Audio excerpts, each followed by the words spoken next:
Hello everybody, मेरे channel पे आपका स्वागत है। मेरा नाम उर्वशी है और आज इस वीडियो में मैं बात करूंगी गुरु का गोचर जो कि शतभिषाख नक्षत्र में हो रहा है और कोई 2 मार्च तक गुरु शतभिषाख में है। तो ये बहुत ही अच्छा गोचर है। कर्क राशि के देवता भी वरुण आदित्य हैं और शतभिषाख के भी देवता वरुण हैं। और हमें पता है कर्क में तो गुरु बहुत कंफर्टेबल हो जाते हैं, उच्च के होते हैं। इनफैक्ट सभी जल तत्व राशियों में गुरु बहुत कंफर्टेबल होते हैं। आप स्कॉर्पियो हो या मीन हो या कर्क हो, तो जल तत्व में गुरु बहुत खुश होते हैं क्योंकि जल तत्व राशियाँ या जल मोक्ष के कारक हैं। मोक्ष के कारकत्व, अगर हम एलिमेंट्स की बात करें, अगर हम तत्वों की बात करें तो जो जल तत्व है वो मोक्ष को दर्शाता है। और गुरु तो नॉलेज और मोक्ष की तरफ ही हमें लेके जाते हैं, स्पिरिचुअलिटी, अध्यात्म की तरफ, मोक्ष की तरफ। तो गुरु यहाँ पे आके बहुत कंफर्टेबल हो जाते हैं क्योंकि ये बहुत ही हीलिंग का नक्षत्र है। शतभिषाख हीलिंग का, इसको 100 डॉक्टर्स के साथ भी हम जोड़ सकते हैं, 100 डॉक्टर या फिर 100 बीमारियां भी।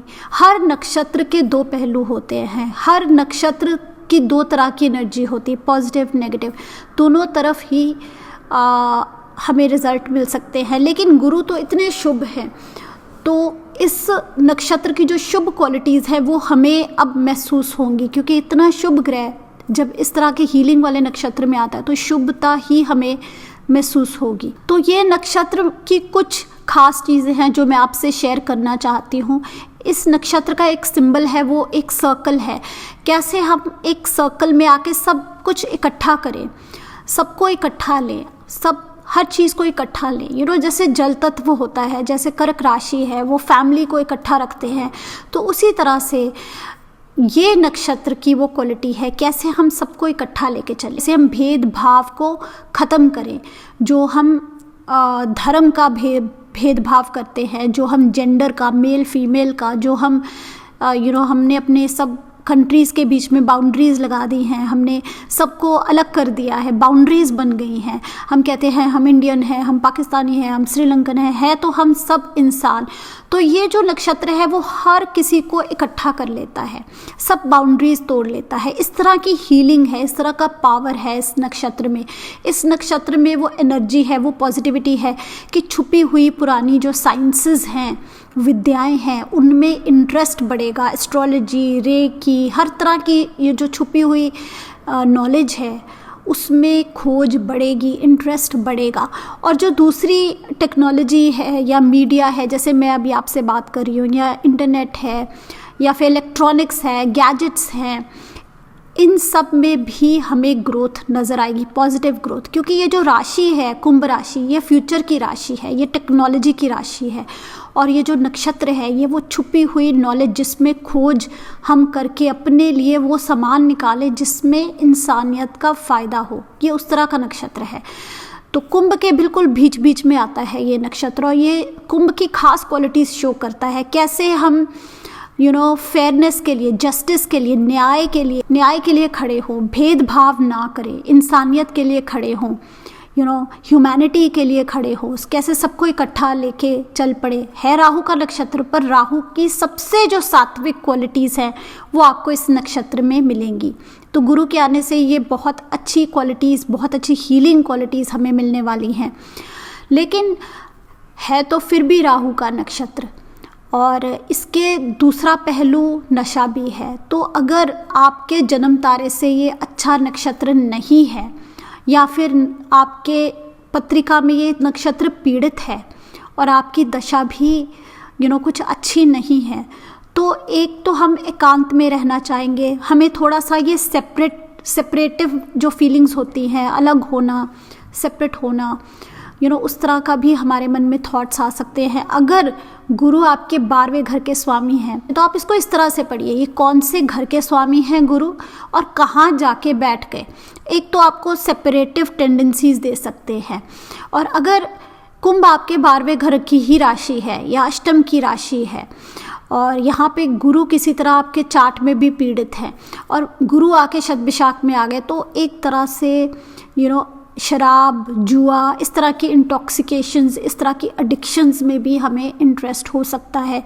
इस नक्षत्र में हम वो ताकत पाते हैं कैसे हम आगे बढ़ के अपने दुश्मनों को हरा सकें, अपनी गलतियों को सुलझा सकें, कैसे हम उस चीज़ को पा सके जो छुपी हुई है, कोई वो चीज़ जो छुपी है, जो हमने खो दी है, जिसकी खोज में हम हैं, उसको हम कैसे पा सकते हैं। ये सब ताकतें हैं इस नक्षत्र में। थोड़ी सी नेगेटिविटी है, एक तो हम थोड़े रिजर्व्ड रह सकते हैं, हमें एकांत में रहना पसंद हो सकता है, हम ज़्यादा बातचीत ना करें, ये भी हो सकता है अगर ये नक्षत्र पीड़ित है। और दूसरा नशे की एडिक्शन की आदत पड़ जानी, इस तरह की कुछ चीज़ों से हमें थोड़ा सा बचना है। लेकिन ऑल इन ऑल ये अच्छा ट्रांजिट है।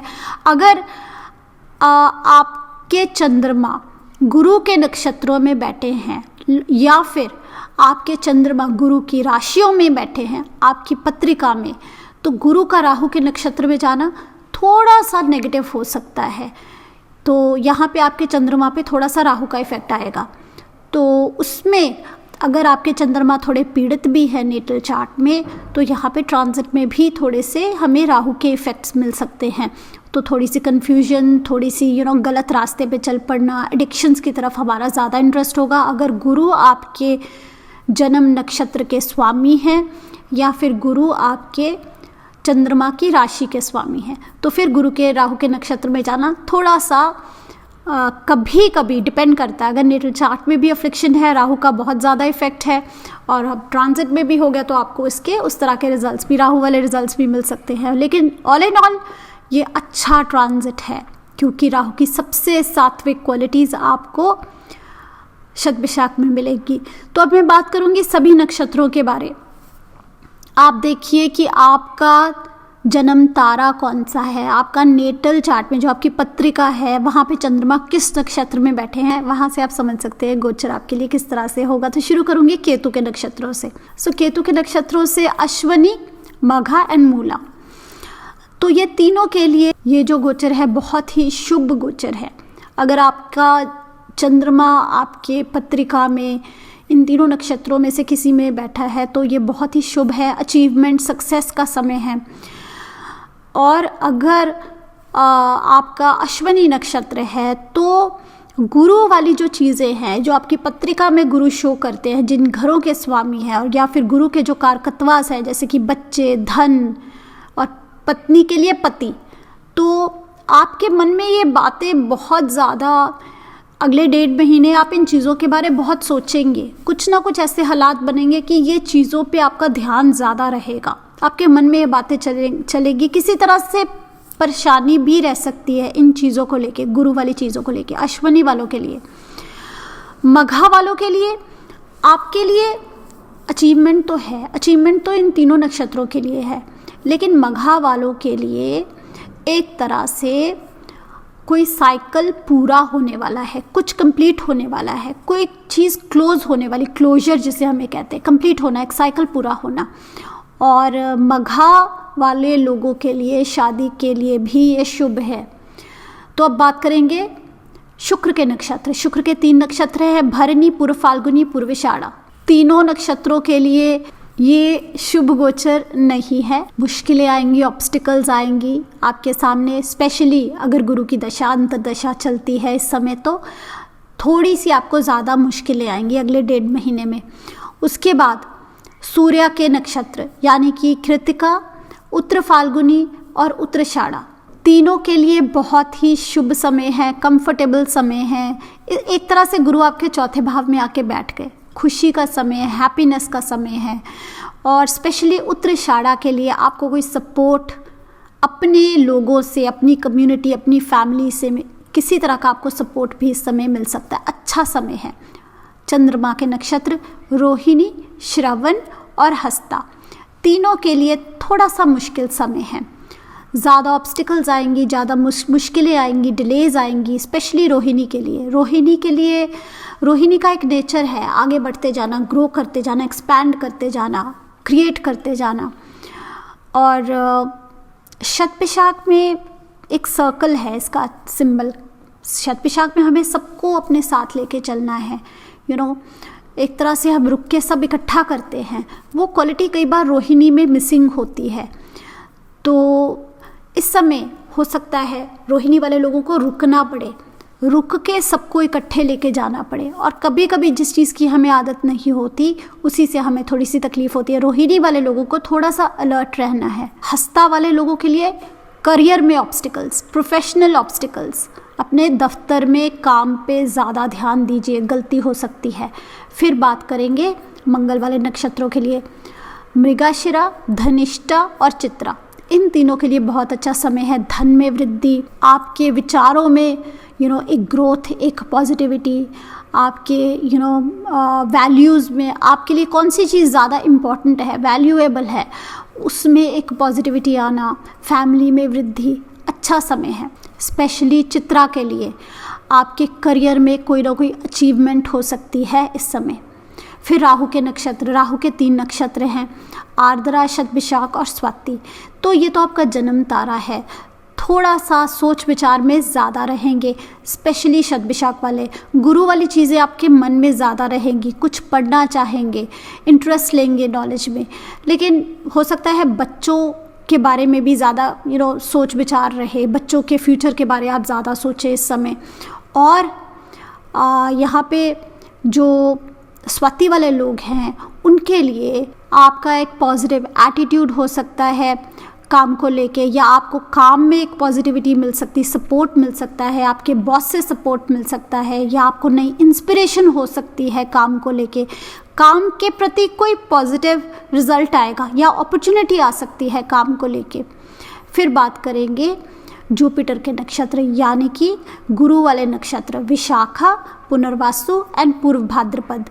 अच्छा समय है, बहुत सपोर्टिव समय है। लोग आके आपको सपोर्ट करेंगे आपके काम में, स्पेशली जो वाइज लोग हैं, इंटेलिजेंट वाइज टीचर्स, गुरुज, आपके पिता, इस तरह के लोग, बड़े बुजुर्ग लोग, कोई ना कोई आपको एडवाइस दे सकता है जिससे आपका बहुत फ़ायदा हो। स्पेशली पूर्व भाद्रपद वाले लोग, आपको कोई ना कोई ओहदा मिल सकता है, पोजीशन, स्टेटस मिल सकती है। अच्छा समय है। फिर बात करेंगे शनि के नक्षत्रों की, पुष्य, उत्तर भाद्रपद और अनुराधा। इन तीनों के लिए भी बहुत अच्छा समय है, सपोर्ट मिलेगा। गुरु की एनर्जीज, अगर आपकी दशा अंतरदशा गुरु की है तो आपको हर तरह से सपोर्ट मिलेगा। गुरु वाले लोग आके, गुरु जैसे लोग आके आपको सपोर्ट करेंगे।